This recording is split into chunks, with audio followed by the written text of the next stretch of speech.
When everything falls apart, it doesn't come crashing down all at once. It's the little things, the quiet signs that slowly chip away at you. That night, I waited for Saman to come home. Midnight passed, and my patience started to wear thin. She had gone out with her friends, claiming she needed some space. But when the door creaked open and I saw her, my stomach sank. Her hair was disheveled like she had been caught in a storm. Her clothes were torn at the edges, hanging loosely, and there was something else. Something I couldn't ignore. A faint, unmistakable wetness on her thighs. I froze. The air around her smelled of cologne, but not hers, not mine. Someone else's, a stranger's. I helped her into bed after cleaning her up. "What happened, Sam?" I asked, trying to sound calm, trying to convince myself there was an explanation. But her eyes, glassy and unfocused, refused to meet mine. She mumbled through the haze of alcohol, her words making my chest tighten. It didn't mean anything, just once. "I'm sorry." Her "I'm sorry" hit me harder than anything I had ever felt. Sorry for what? I wanted to yell, to demand answers, but I couldn't. Not then, not while she was like this. I swallowed the lump in my throat, tucked her in, and walked out of the room. My heart wanted hope, but my gut whispered the truth. Something had happened, something I wasn't sure I could forgive. The next morning, when the alcohol had worn off, I was determined to get my answers, and I had a feeling I wasn't ready for the truth. The morning after is when reality sets in. Samantha woke up groaning, clutching her head as if it might split open. I could hear her moving around the room, probably trying to piece together the fragments of the night before. Meanwhile, I was already in the kitchen, sitting in silence, staring at the undeniable evidence. I hadn't slept. My mind wouldn't stop replaying her slurred words, the smell of cologne, the things I'd seen. I needed answers, but more than that, I needed the truth. She walked in, still wearing the wrinkled clothes from the night before. Her eyes were red and tired. She looked at me, confused, until she saw the photos on the table. There they were, proof I couldn't deny. A close-up of stains on her dress, a faint but visible handprint near her waist. I had taken those photos the night before. I wasn't trying to be cruel. I just needed to document what I couldn't yet process. "Do you even remember what you did last night?" I asked, my voice trembling, not from anger, but from the ache deep in my chest. Her face fell, and I saw it. The panic, the guilt, the realization.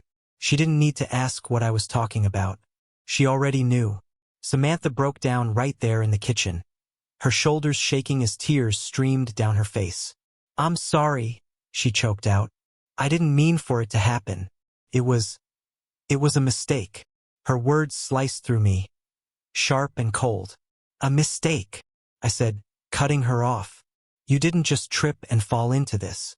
You chose it. You walked into that bar, got drunk, and let another man sleep with you." She tried to explain, tried to justify her actions with the state she was in, but I wasn't buying it. Her tears didn't move me anymore.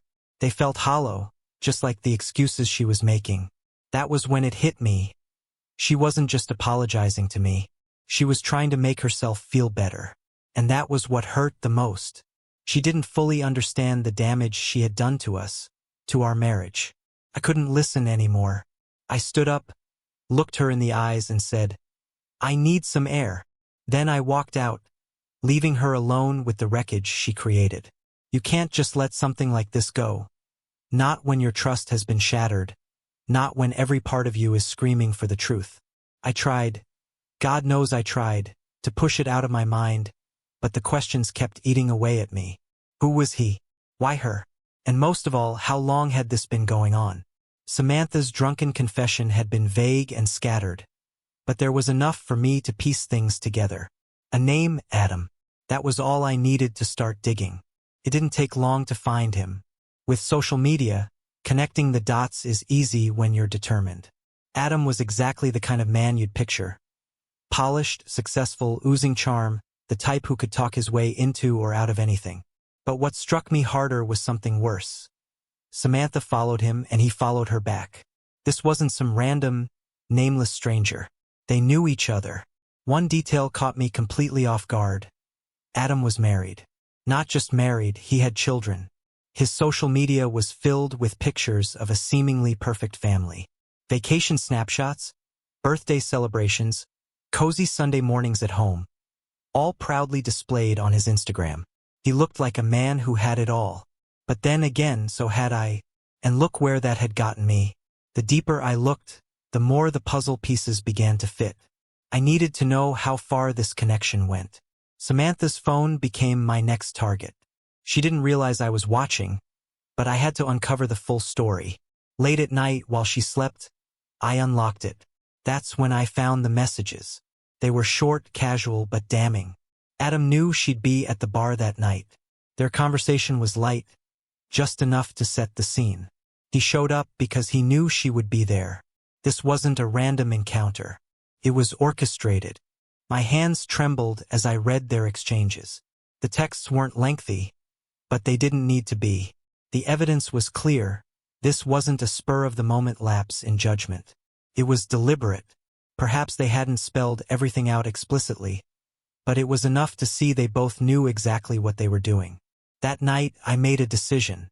Adam's wife deserved to know the truth about the man she had married.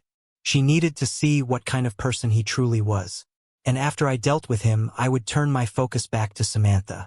The divorce papers were already in the works. But I needed closure before I could fully walk away. I had a name. I had the evidence. And now I had a plan. This wasn't about revenge. It was about justice. If my marriage was crumbling, his wouldn't be left unscathed. I wrestled with the decision of whether or not to contact his wife, Charlotte. Some might argue it wasn't my place, but I didn't see it that way. She had a right to know just as I did. So I reached out carefully. I crafted a message explaining that I needed to discuss something important with her. She responded the same day, and we agreed to meet at a small, quiet cafe downtown. A neutral space where emotions wouldn't spiral out of control. Charlotte was already there when I arrived, sitting at a small table. Her appearance was understated, dark hair tied neatly into a ponytail, a simple outfit, and an air of nervousness. She looked confused, maybe a little apprehensive, but she greeted me politely, offering a faint smile as I introduced myself. Her eyes lit up when she mentioned Adam, and I could see the love she had for him. That made what I was about to do even harder. I didn't soften the blow when I spoke to her. "Your husband had an affair with my wife," I said plainly. The polite smile on her face disappeared instantly, replaced by disbelief. Her hands trembled slightly as she lowered her coffee cup to the table. For a moment, she didn't respond, just stared at me as though the words I'd spoken couldn't possibly be real. I reached into my bag and pulled out the evidence I had gathered, screenshots of their text exchanges, time-stamped photos from that night, and even a secret recording where my wife confessed his name. I gave her a moment to absorb each piece. As she picked up the photos and listened to the recording, her complexion turned pale. Tears filled her eyes, but she didn't let them fall. Not yet. She sat frozen, her lips quivering as she struggled to process it all. When she finally spoke, her voice was shaky but resolute. "Thank you for telling me." I nodded, standing to leave. There was nothing more to say. As I exited the coffee shop, a storm of emotions swirled within me. Anger, relief, and even guilt. What happened between Adam and Charlotte after this was no longer my concern. My priority was reclaiming control of my life, which meant severing ties with Samantha and the life we once shared. Back at home, everything felt different. The house no longer felt like home, and Samantha was a shadow of herself. Guilt weighed heavily on her. I could see it in her eyes, in the way she carried herself. She tried desperately to fix the damage she had done. First, there were tears. She cried every day, pleaded with me to listen, to let her explain, to give her another chance. "I'll do anything," she said. "Counseling, therapy, whatever it takes." But every time I looked at her, all I could see was betrayal. She started leaving notes. Tiny slips of paper tucked into my coat pockets or placed on my pillow. "I love you. I'll never hurt you again. Please don't give up on us." For a while I read them. Then I stopped. She began cooking dinner every night, making my favorite dishes, hoping it would bring us closer. But I couldn't sit across from her at the table and pretend everything was fine. It wasn't. A part of me wanted to believe her. I wanted to forgive her, to salvage the life we had spent years building together. But every time I thought of her with someone else, the knot in my stomach tightened. The trust we had, the respect we shared, it was all gone. One evening, she confronted me in the living room, her face swollen from crying, her voice barely a whisper. "Please, Brad," she said. "I love you. I'll do anything to fix this." For the first time in days, I truly looked at her. "I don't think so," I said, my voice low but firm. The impact of my words hit her like a physical blow. She collapsed to the floor, sobbing uncontrollably, clutching her chest as though the pain was too much to bear. Maybe in that moment, she felt even a fraction of the anguish she had caused me. For the next few days, the house was eerily silent. There were no arguments, no shouting matches, just the suffocating weight of everything she had done hanging in the air. I had hoped, even just a little, that the quiet might bring clarity, that maybe somehow we could find a way to mend what had been broken. But deep down, I already knew the truth. Some things can't be fixed. During those days, I focused on tying up loose ends. I reviewed our financial accounts, sorted through important documents, and prepared for what was inevitable. I reflected on every moment we had shared, the highs, the lows, and questioned if it was enough to hold on. That morning, I walked into the living room where Samantha was sitting, her eyes fixed on the floor, as if the answers she desperately sought might appear there. When she noticed me, her tear-swollen eyes met mine, her face etched with exhaustion and desperation. I held the divorce papers in my hand, hesitating briefly, not because I doubted my decision, but because I knew this would mark the true end of everything.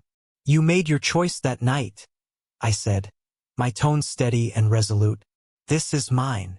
I placed the papers on the coffee table in front of her. The weight of my words hit her visibly.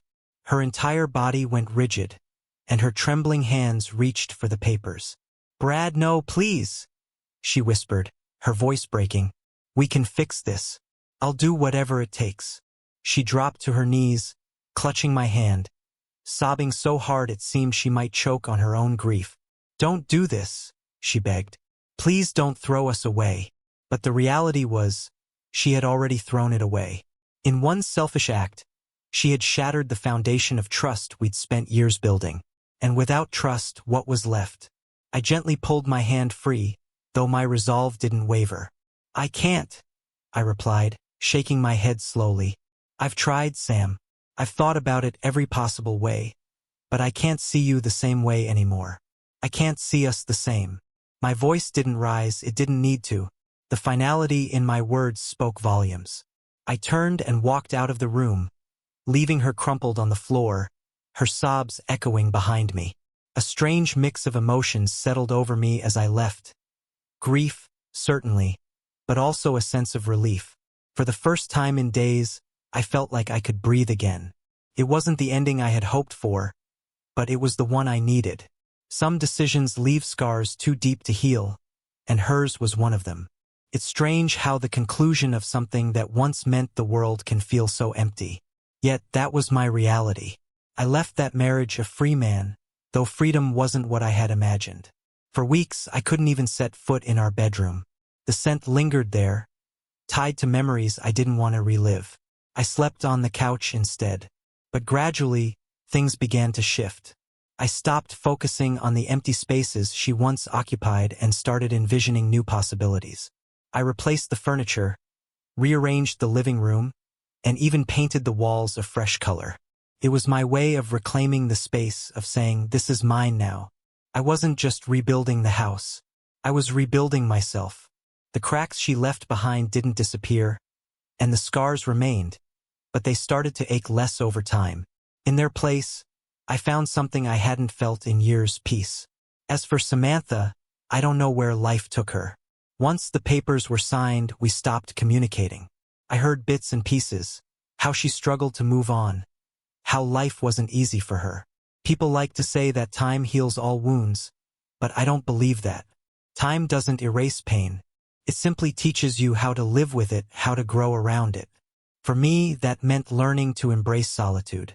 I'd rather spend my days in quiet contentment than in a marriage overshadowed by betrayal. And as for Samantha, I hope she finds a way to live with her choices, not for my sake, but for her own. In the end, we both lost something. I lost a wife I thought I knew, and she lost the life we built together. But the difference is I gained something far more valuable. I found myself, and that, above all, was worth every painful step. So guys, if you all liked today's story, please like the video and subscribe to our channel, and don't forget to press the bell icon.